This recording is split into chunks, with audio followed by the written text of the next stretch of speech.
যে অনুব্রত মণ্ডলকে মমতা ব্যানার্জি বীর বলেছিলেন, সে অনুব্রত মণ্ডল ছাগল হয়ে গেছিল তিহাড় জেলে বসে। এর সঙ্গে দুর্নীতিগ্রস্ত আছে, ওর ট্রায়ালেও ফেসে ও ফাঁসবে, মদন মিত্র এইসব জেলে। আমি শুরু করে দেব সেদিন বাংলায় হজম করালো। লজ্জায় ট্রেনে ডুবে মরছে না। মমতা ব্যানার্জি দম থাকে, পুলিশটা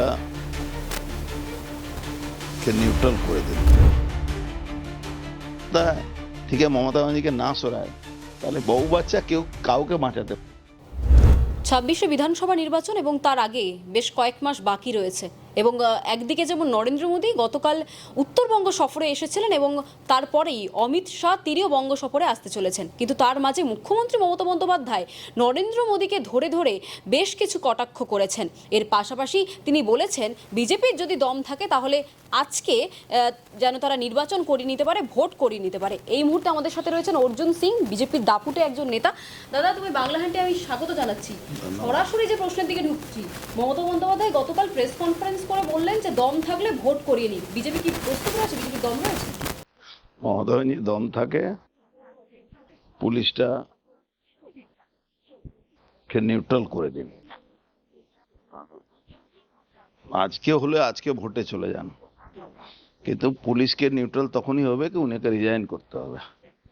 উনি রিজাইন করে কেয়ারটেকার হিসাবে আর দম দেখে নেন বিজেপি, বা বিজেপি ছেড়ে দিন, সাধারণ মানুষের দম দেখে নিন। বিজেপি তো অনেক বড় ব্যাপার আছে, সাধারণ মানুষের দম উনি দেখে নেবেন। উনি আজকে রিজাইন করুন, উনাকেই কেয়ারটেকার রাখা হবে আর ভোটটা করতে দিন, করিয়ে দিন। এই যে 24 ঘন্টা সময় দিয়েছেন, বলেছেন বিজেপির দম থাকলে ভোট করিয়ে নিক। বিজেপির কি দম? আমি 24 ঘন্টা না, আমি 24 মিনিট সময় দিচ্ছি কি আজই উনি দম থাকলে আজকে গিয়ে রাজ্যপাল কাছে রিজাইন করে দিন আর উনি কেয়ারটেকার হিসাবে থাকুন।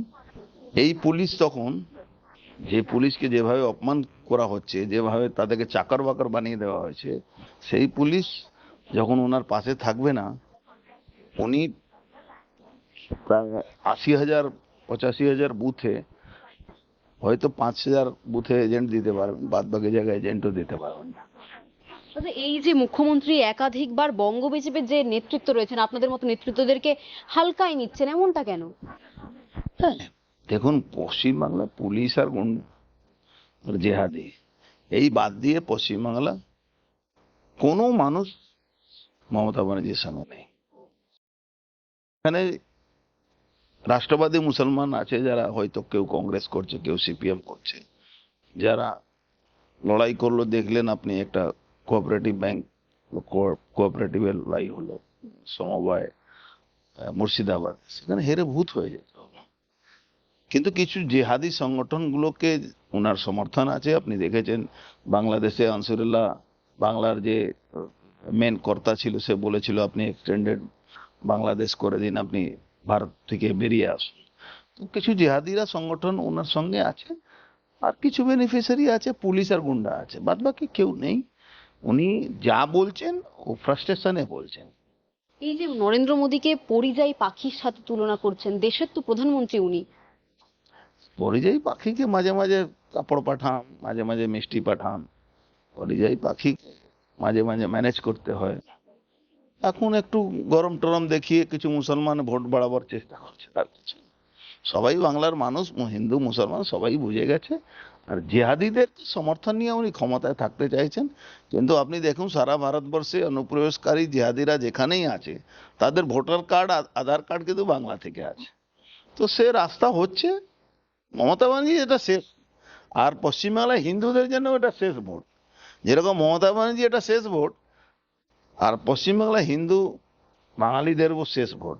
এবার যদি ক্ষমতা থেকে মমতা ব্যানার্জিকে না সরায় তাহলে বউ বাচ্চা কেউ কাউকে বাঁচাতে পারবে না। 26শে হাড্ডাহাড্ডি লড়াই হবে। 26-এ যদি 3টে পয়েন্ট আছে আমার, ইলেকশনের এসওপি চেঞ্জ করতে হবে। এসওপি মধ্যে 1 নম্বর হলো কোনো রাজনৈতিক পার্টির এজেন্ট বুথের ভিতরে বসবে না, সব বুথের বাইরে বসবে। ক্ষেত্রে প্রযোজ্য সবার ভারতবর্ষে কোনো স্টেটে কোনো পলিটিক্যাল পার্টির এজেন্ট বুথের মধ্যে থাকেন, তারা বাইরে থাকে, পাবলিক ওখানে যায়, আপনার প্যারামিলিটারিরা ভোটার কার্ড চেক করে, ভিতরে শুধু সরকারি অফিসাররা থাকে। একমাত্র পশ্চিমবাংলা যেখানে সরকারি অফিসার সঙ্গে সঙ্গে এই পার্টি লোকেরা ভিতরে থাকে, সব গুন্ডাদেরকে উনি বসিয়ে দেন, ওখানে ধমক টমক দিয়ে সরিয়ে দেন। প্যারামিলিটারিকে পাওয়ার দিতে হবে, যেরকম 2019-এ পাওয়ার ছিল, যেরকম 2009 যে পাওয়ারটা ছিল কি ভোটার আই কার্ড চেক করা, 200 মিটারে স্টেট পুলিশকে নো এন্ট্রি করে দেওয়া, সেইটা এসওপি যদি ঠিক করা হয় তাহলে পশ্চিমবাংলা মমতা ব্যানার্জি ক্ষমতায় থাকতে পারবেন না। 2 নম্বর হলো মমতা ব্যানার্জি পশ্চিমবাংলায় এই পুলিশকে কন্ট্রোল মমতা ব্যানার্জির কাছ থেকে সরাতে হবে, আর ফ্রি অ্যান্ড ফেয়ার ভোট করাতে হবে। ফ্রি অ্যান্ড ফেয়ার ভোটের নামে ওই যারা রিটায়ার আইএস আইপিএস আছেন তাদেরকে এখানে অবজারভার বানিয়ে পাঠাবে, তারা পয়সা নিয়ে ম্যানেজ হয়ে যায়, তাদেরকে ওদের ব্যাচমেটরা ম্যানেজ করে। পশ্চিমবাংলা পুলিশ তো জানে না মমতা ব্যানার্জির চাকর আছে, তারা ওদেরকে পয়সা দিয়ে ম্যানেজ করে। এই যে ম্যানেজ হওয়ার জন্য ওখানে যারা এখনো চাকরিতে আছেন, ডিউটিতে আছেন, তাদেরকে স্পেশাল অবজারভার করে পাঠাও ইলেকশন কমিশন, তাদেরকে এখানে পুলিশ অবজারভার করে পাঠাও, দেখুন কি করে ভোট হচ্ছে। এই যে রিটায়ার লোক তারা তো ম্যানেজ হয়েছে, এখানে ভোটই করতে দিচ্ছে না। এখানে মানুষ, আপনি দেখেন মানুষ যেখানে ভোট দিতে পারছে তৃণমূলের বিরুদ্ধে ভোট হচ্ছে। আচ্ছা, আপনিও তো আক্রান্ত হয়েছিলেন লোকসভা নির্বাচনের সময়। আমি কেন আপনি দেখেছেন পশ্চিমবাংলায় একমাত্র যারা প্রার্থী আছেন তাদেরকে এরা গো ব্যাক পুলিশকে সঙ্গে নিয়ে নেবে, আর কিছু ক্রিমিনাল নিয়ে নেবে, গো ব্যাক করে। ভাটপাড়ার বাঘ, সেই বাঘকে দেখা যাচ্ছে তৃণমূলের একটা লোকাল একজন ছেলে তৃণমূল কর্মী, তিনি একেবারে পুলিশের সামনে আক্রমণ করার জন্য ছুটে আসছে। আমি একটা কথা বলে দিচ্ছি, পশ্চিমবাংলা কোনো বিধানসভা মমতা ব্যানার্জি আর পুলিশ, গুন্ডাও ছেড়ে দিন, গুন্ডা থাক, মমতা ব্যানার্জি পুলিশটা সরে যাক, 10 মিনিট লাগবে মমতা ব্যানার্জি কালীঘাটে থাকতে পারবেন না, অন্য জায়গায় ছেড়ে দিন। চ্যালেঞ্জ করছেন? বলছি তো, কালীঘাটে উনি থাকতে পারবেন না। কালীঘাটে যে বাড়িতে উনার রাস্তা বাড়ি আছে, সেখানকার মানুষই উনাকে ওখান থেকে তাড়িয়ে দেবে। আমি শেখ হাসিনাকে তাড়ানোটা আমি মানে সমর্থন করছি না, কিন্তু মমতা ব্যানার্জি শেখ হাসিনা হয়ে যাবেন। পশ্চিমবাংলা থেকে পশ্চিমবাংলা মানুষ যেরকম বাংলাদেশের মানুষরা শেখ হাসিনাকে তাড়ালো, ওটা একটা অন্য কারণ, আমি তাড়ানোকে সমর্থন করছি না। কিন্তু মমতা ব্যানার্জি অত্যাচার করছেন, যেভাবে পুলিশকে দিয়ে উনি বাংলাকে সন্ত্রাস করাচ্ছেন। আজকে দেখুন টিচারদেরকে কি আছে আন্দোলন করছে, ওদের চাকরি গেছে, তাদেরকে পুলিশ মারছে, ধরছে। একটা শিক্ষিত মানুষকে মারছে কে? 8 ক্লাস পাস একটা কনস্টেবল মারছে নয়, এলাকার গুন্ডা, সে সিভিক ভলেন্টিয়ার, সে মারছে। লজ্জা হয় না? ভাটপাড়ায় কেমন নির্বাচন হবে 2026-এ? দেখুন, ভাটপাড়া মানুষ সবসময় আমাদের সঙ্গে আছে, ওখানে বিজেপি। তারপরে কেমন এমন কেন নির্বাচন ফল হলো সভাপতি, কি মনে করছেন? না, ভাটপাড়া ফল তো এখন ঠিকই আছে, ভাটপাড়া এবারও আমরা জিতেছি। দেখুন ফল আমি আপনাকে বলছি, এসওপি চেঞ্জ না হলে প্রায় আপনি দেখবেন 1200 বুথ, 1200 না 1300 বুথে আমরা জিতেছি, আর 350 বুথে 100% ছাপ্পা মেরে চলে গেছে। আচ্ছা, এই যে আপনাকে বারবার বহিরাগত ভাবে বলে আক্রমণ করা হয় তৃণমূলের তরফ থেকে, অর্জুন সিং কি সত্যি বহিরাগত ভাটপাড়ার ছেলে? বহিরাগত আমাকে বলতে পারে না কেন, মমতা ব্যানার্জি 3 পুরুষের আগে থেকে আমাদের এখানে পরিবার আছে, আর আমাদের এখানে প্রায় 100-150 বছর পরিবার। আমাকে বহিরাগত বলে না, ও মোদিজিকে বলে। আমাকে বলতে পারে না কেন, ওরা জানে আমরা যে কোনো পশ্চিমবাংলা, এখানে সিপিএম হোক, কংগ্রেস হোক, যে কোনো নেতার থেকে আমরা অনেক আগে থেকে। বাংলা পক্ষ বারবার আপনাকে কিন্তু কটাক্ষ করে। এই বাংলা পক্ষ কোনো সংগঠন আছে নাকি? বাংলা পক্ষ ওই টিভির সংগঠন আছে, শুধু টিভিতে বলে, ওসব সংগঠনে কোনো। অর্জুন দা, দেখা যাচ্ছে গতকাল রাতে অনুব্রত মণ্ডল একেবারে কেষ্টদার একটি অডিও ক্লিপ ভাইরাল হয়েছে, যেখানে তিনি বোলপুরের আইসিকে অকথ্য ভাষায় গালাগালি করছেন এবং তার মা এবং তার যে বাড়ির যে স্ত্রী রয়েছেন তাদেরকে একটা হুমকি দিচ্ছেন। আমি তো বলছি, এখনো পশ্চিমবাংলা পুলিশ লজ্জায় ড্রেনে ডুবে মরছে না কেন, নর্দমা ডুবে মরছে না কেন? মমতা ব্যানার্জির দাসতা অত স্বীকার করতে হয়েছে পশ্চিমবাংলা পুলিশকে কি কেষ্টমন্ডল মতন একটা 4 ক্লাসও পাস না, মাছ কাটতো, মাছ বিক্রি করতো, সেই লোকটা একটা লেখাপড়া ছেলে তার বাবা মা তাকে লেখাপড়া করিয়েছে, তাকে জ্ঞান বুদ্ধি দিয়েছে, সে চাকরি পেয়েছে, সেই লোকটা তার গালাগালি শুনছে। পেটাতে পেটাতে ওকে থানা নিয়ে ঢোকালো না কেন, আমি এটাই ভাবতে পারছি না। বিবৃতি জারি করেছেন অনুব্রত মণ্ডল, উনি বললেন যে ওই যে আইসি কে তিনি অকথ্য ভাষায় গালাগালি করেছেন, তার বিরুদ্ধে একাধিক অভিযোগ রয়েছে টাকা তোলার জন্য। আচ্ছা, একাধিক অভিযোগ তো অনুব্রত মণ্ডলের উপরে আছে। যে অনুব্রত মণ্ডলকে মমতা ব্যানার্জি, সে অনুব্রত মণ্ডল ছাগল হয়ে গেছিল তিহাড় জেলে বসে বসে। আর যদি কোনো পুলিশ অফিসার ঘুষ নেয়, তাহলে তার উপরে ডিসিপ্লিনারি অ্যাকশন তার ডিপার্টমেন্ট নেবে। অনুব্রত মণ্ডল কে হরিদাস পাল তাকে গালাগালি দেওয়া? আমি কোনো পুলিশকে সমর্থন করছি না, কিন্তু একটা পুলিশকে গালাগালি কেন দে? তোর সাহস হলে গিয়ে লড়াই কর তার সঙ্গে। চোর লম্পট অনুব্রত মণ্ডল, যাকে মমতা ব্যানার্জি বীর বানিয়ে রেখেছেন, বলছেন বীর আছে, সেই লোকটা একটা লেখাপড়া মানুষকে, একটা শিক্ষিত মানুষকে, হয়তো ও পুলিশে চাকরি করছে, হয়তো ওর বাড়ির লোক পছন্দ নাও করতে পারে পুলিশে চাকরি করছে কি না করছে, কিন্তু তাকে গালাগালি যে করতো, তাকে গালা, তার মাকে, তার ওয়াইফকে, তার বোনকে নামে কিস্তি করছে, একটা মাতাল লম্পট লোক। মমতা ব্যানার্জি তাকে প্রশ্রয় দিয়ে রেখেছেন, এখনো তাকে পুলিশ প্রোটেকশন, যে পুলিশ ওকে প্রোটেকশন দিয়ে তাকে, তাদের উচিত আছে তাকে ধরে বা পেটানো, বা ওখান থেকে বলো আমরা এর সঙ্গে একে সিকিউরিটি দেব না। আজকে সিকিউরিটি সরে দেখ। এই অনুব্রত মণ্ডল বাড়ি থেকে যদি বেরোয়, আপনি যা বলবেন আমি মেনে নেবো। আচ্ছা, এই যে তিহাড় জেলে উনি খেটে এলেন, তিহাড় জেল খেটে এলেন, তারপরেও তো ওনার গরম মেজাজ একই রয়েছে। কোনো গরম মেজাজ নেই। বিজেপি লোকেরকে গালাগালি করে না, ভয় পায় বিজেপিকে। এখনো শুধু তৃণমূলের ওই কি নাম আছে ওখানে, কাজল শেখকে গালাগালি করে, আর এই পুলিশকে গালাগালি করে, এখন আর বিজেপিকে গালাগালি করে না। বিজেপির প্রতি ভয়ে চলে এসছে। হ্যাঁ, বিজেপির প্রতি ভয় তো থাকবেই, ভয়টা থাকা ভালো, নাহলে ওর অসুবিধা আছে। ও তো ট্রায়ালে সাজা হবে, ওর অনুব্রত মণ্ডলের সাজা হবে, আপনি নিশ্চিত থাকবেন।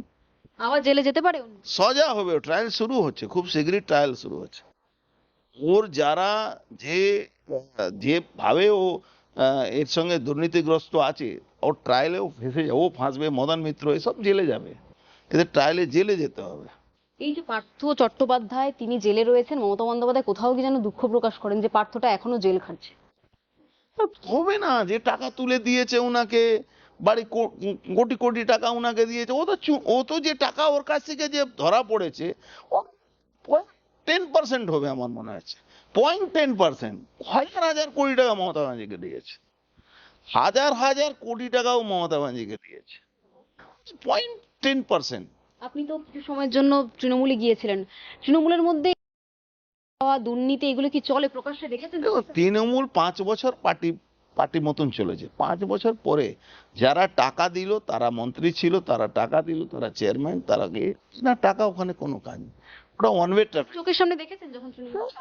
আরে মানে এই তৃণমূলকে তো আমরাই নিয়ে এসেছিলাম, সামান্য কতটুক লোক ছিলাম আমরা যারা নিয়ে এসেছিলাম, আমরা তো দেখেছি এই পার্টিটা কোথায় চলে গেল। যার বিরুদ্ধে আমরা লড়লাম তাদেরকে এই দলটা নিয়ে এসে আবার যারা লড়েছিল তাদের এগেনস্টে কাজ করা।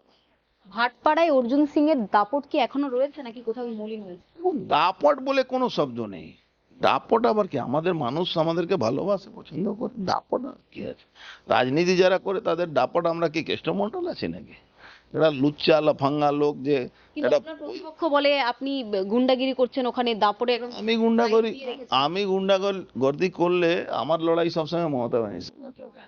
আমি গুন্ডাগর্দি করলে এখানে হজম করা বাংলায় লোক নেই, বাংলায় লোক নেই। আমি যদি গুন্ডাগর্দি করতে যেদিন শুরু করে দেব, সেদিন বাংলায় হজম করা লোক পাবেন না। 26 বিধানসভা ভোটে অর্জুন সিং কি ফুল ফর্মে? বিধানসভা বললাম তো, কি আমার দল যেভাবে মোদিজি ইনস্ট্রাকশন দিয়েছেন, যেভাবে অমিত শাহজি ইনস্ট্রাকশন দিয়েছেন, যদি আমরা 25%ও কাজ করি, পশ্চিমবঙ্গ ক্ষমতায় থাকবে। একদম শেষ প্রশ্ন, মমতা বন্দ্যোপাধ্যায় গতকাল দেখা যাচ্ছে অপারেশন সিঁদুর প্রসঙ্গে নরেন্দ্র মোদীকে বলেছেন যে আপনি এখানকার মা বোনেদের কাছে কেন সিঁদুর বিক্রি করতে এসেছেন, কোথাও গিয়ে আপনি নিজের স্ত্রীকে সিঁদুর দান করুন। মমতা নোংরা নোংরা মানসিকতা মহিলা। আমি অন্য কিছু বলতে চাই না, মহিলা সম্পর্কে আমার কোনোদিন রুচি ছিল না। এটা ভীষণ নোংরা। এইরকম নোংরা আমি মনে করি না যে একটা প্রধানমন্ত্রী মানে তার পার্সোনাল ব্যাপারে, সেটাও উনি জানেন না কি ওনার স্ত্রীর সঙ্গে কি সম্পর্ক না সম্পর্ক, কেন কি ম্যাটার আছে, না জেনে এইসব কথা বলা যায়। আমি মনে করি বাংলার একটা জায়গা যেখানে বাংলার নারীকে সম্মান দেয়, সেখানকার একটা নারী মুখে এই ধরনের কথা উনি বলেছেন, উনাকে নিঃশর্ত ক্ষমা চাওয়া উচিত। আর মমতা ব্যানার্জি জানেন না সিঁদুরের মূল্যটা কি আছে, কেন উনি তো ঘর করেননি, উনি সিঁদুরের মূল্য জানেন। কিন্তু এই যে কৌস্তব বাগচি বারবার তিনি পোস্ট করে লাইনে যাচ্ছি না, কৌস্তব বাগচি কেন অনেকে বলেছে দীপকবাবু বইয়ের ব্যাপারে, আমি ওই লাইনে যাচ্ছি না। কিন্তু আমি বলছি একটা উনি যে সিঁদুরটাকে কোনোদিন সম্মান দেননি, সেই সিঁদুরের ব্যাপারে উনার আলোচনা করার দরকার নেই, ওনার থেকে এই আলোচনা মানত। একবার কি হিন্দু ধর্মকে অপমান করেছেন? উনি হিন্দু ধর্মকে অপমান শুধু নয়, উনি নারী জাতিকে অপমান করেছেন। আপনি বলুন তো, যেভাবে কাশ্মীরে হিন্দুদেরকে বেছে বেছে সিঁদুর দেখে মারা হয়েছিল, তার জন্য মোদিজি অপারেশন সিঁদুর করলেন। একবারও মমতা ব্যানার্জি কালকে নাম নিয়েছিলেন উনি? একবারও না। অত উনার জ্বালা কি করে হলো, কেন হলো? কেন অপারেশন সিঁদুর নিয়ে উনি চ্যালেঞ্জ করছেন?